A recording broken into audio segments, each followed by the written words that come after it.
Hello, Lisa Richard here with Loving Energy Recharge. Welcome to Inner Alchemy.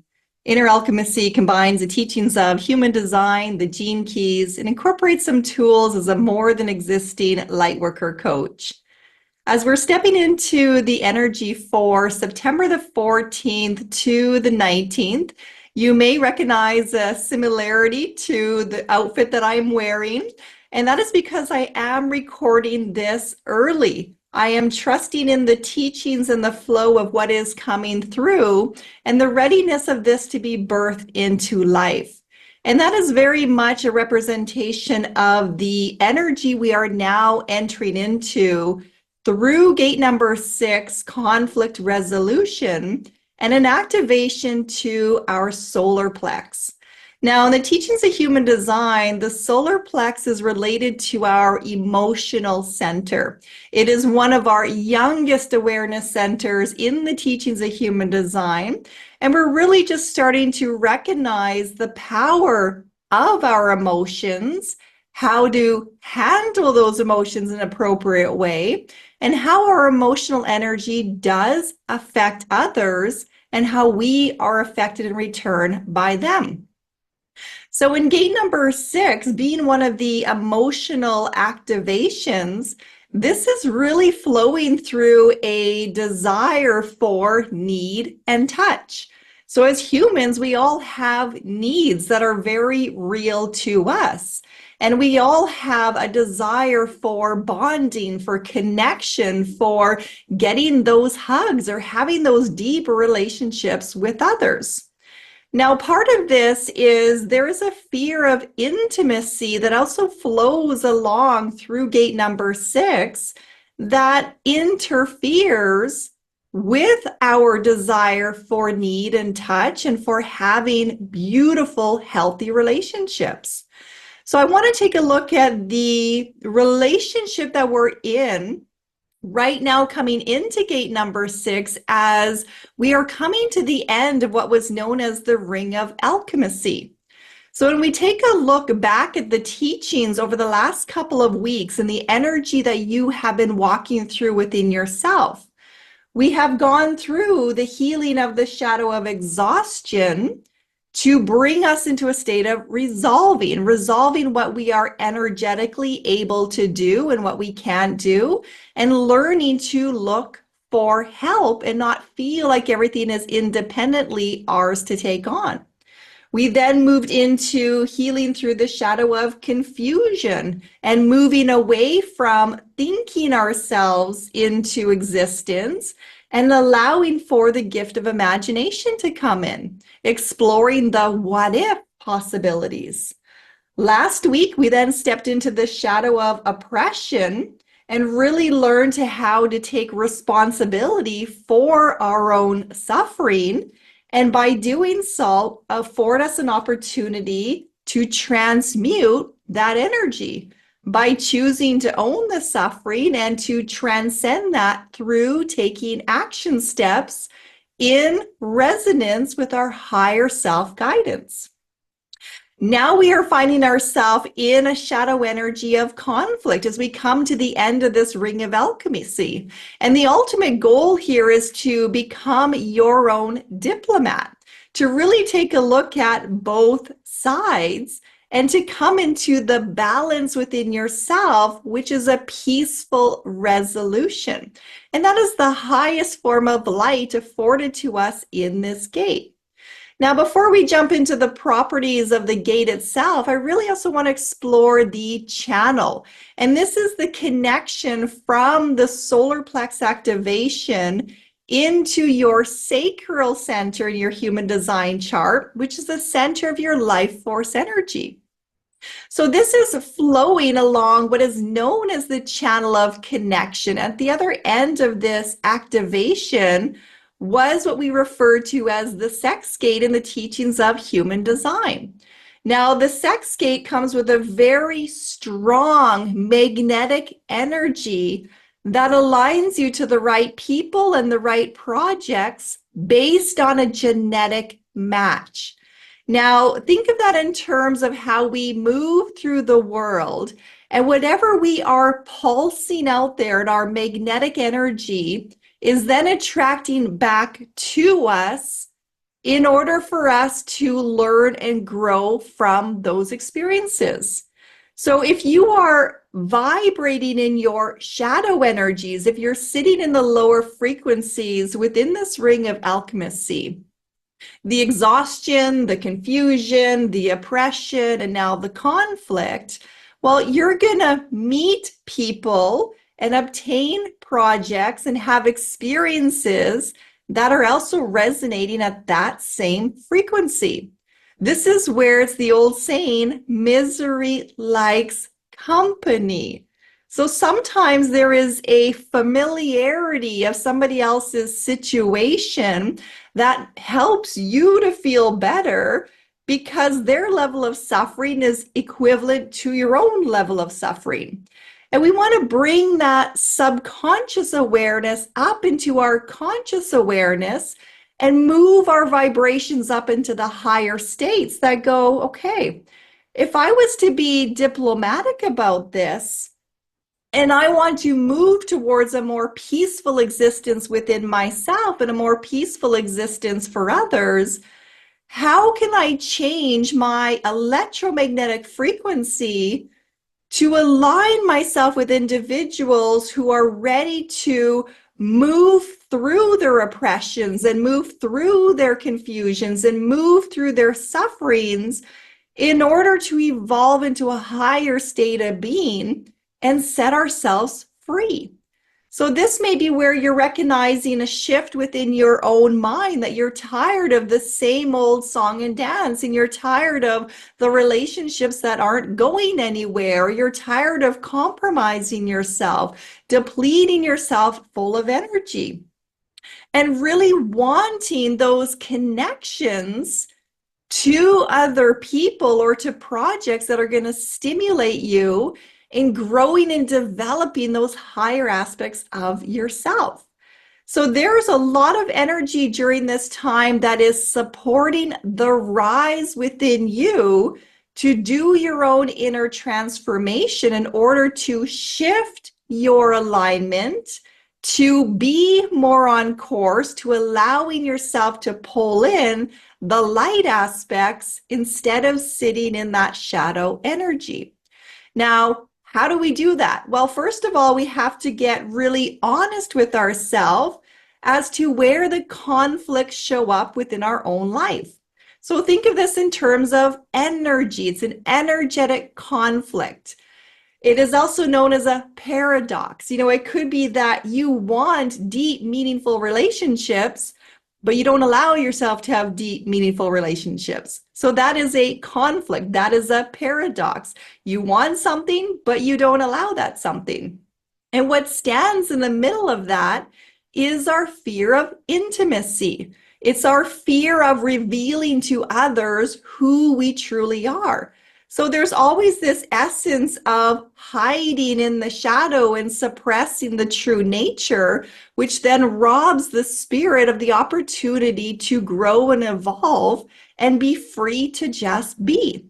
So by looking at your areas of conflict and where you are really inhibiting yourself to be honest in your relationships and addressing the why. Why is there a fear of revealing who you truly are? And you might come to the conclusion, in a diplomatic sense of really being honest with yourself, that you're not feeling safe with certain individuals, or you're afraid of losing certain individuals.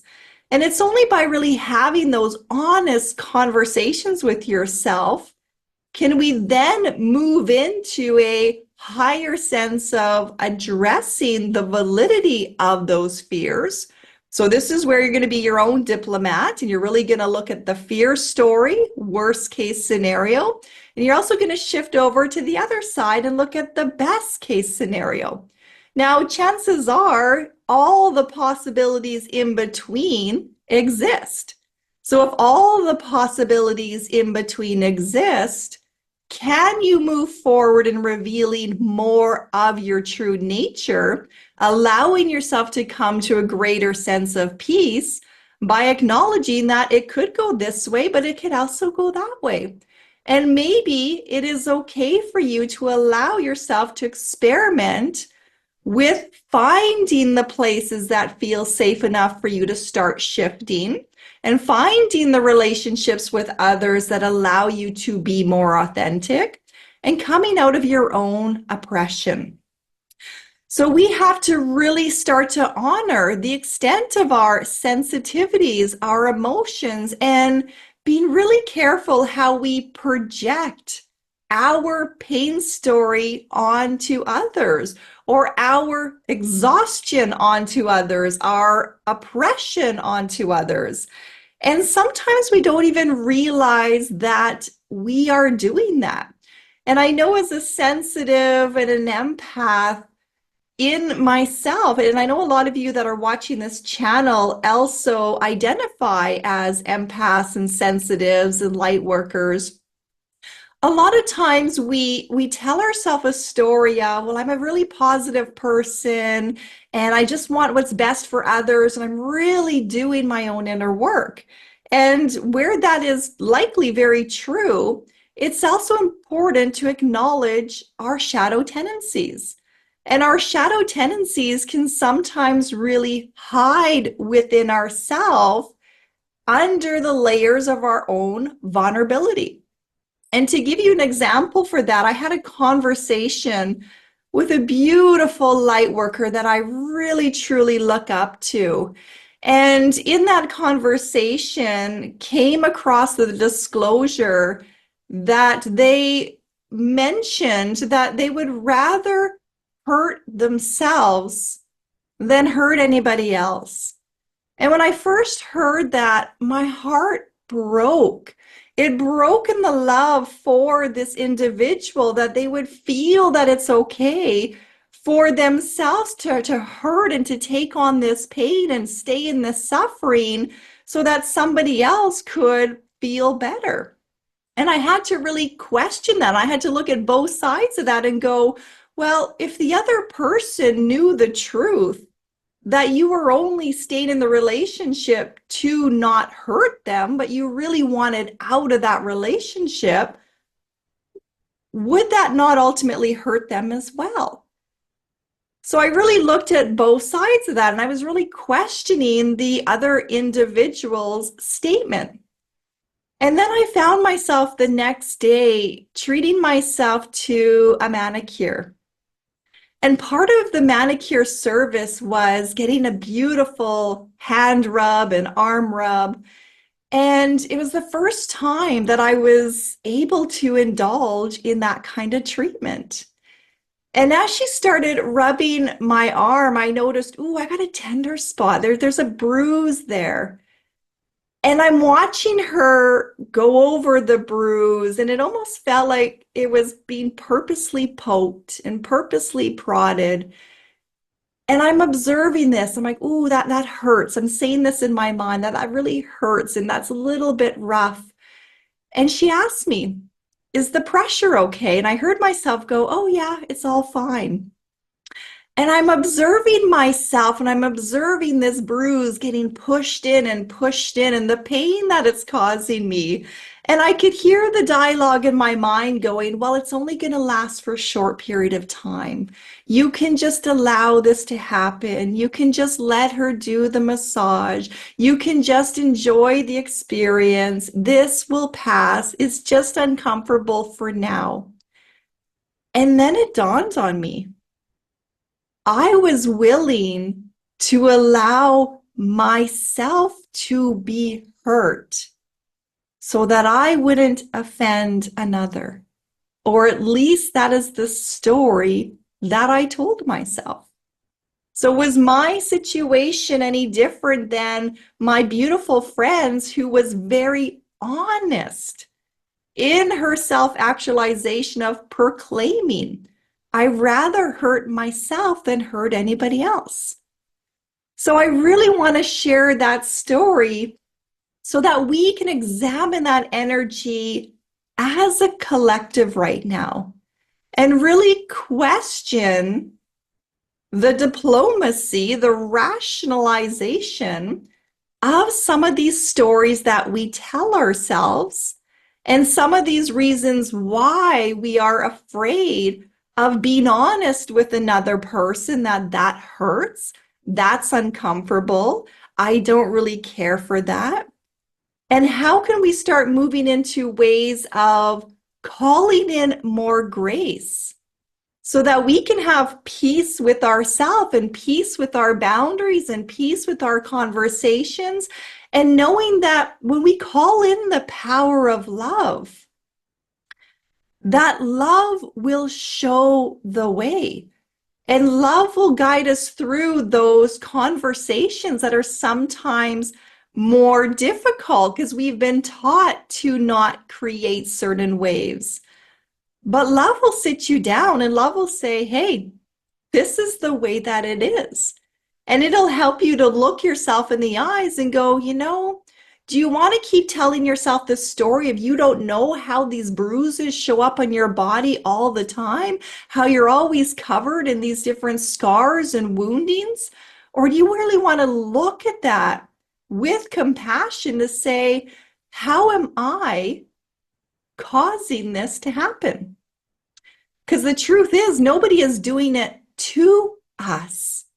We are doing it to ourselves. So as we're coming full circle in this ring of alchemy and this opportunity to flow through the channel of connections, to connect ourselves to others with the same genetic match, to align ourselves with those who are rising their vibrations and doing the inner work and having the conversations to lead humanity in a direction that can afford more peace. Well, we can't get ourselves to the place of peace unless we are willing to sit with ourselves and to own our own oppression and our own confusion and our own tendencies to exhaust the energy that we have. So I really want to spend some time myself diving further into this energy, because this is setting us up for coming into the fall equinox, the time of naturally shedding away all those things that do not serve us.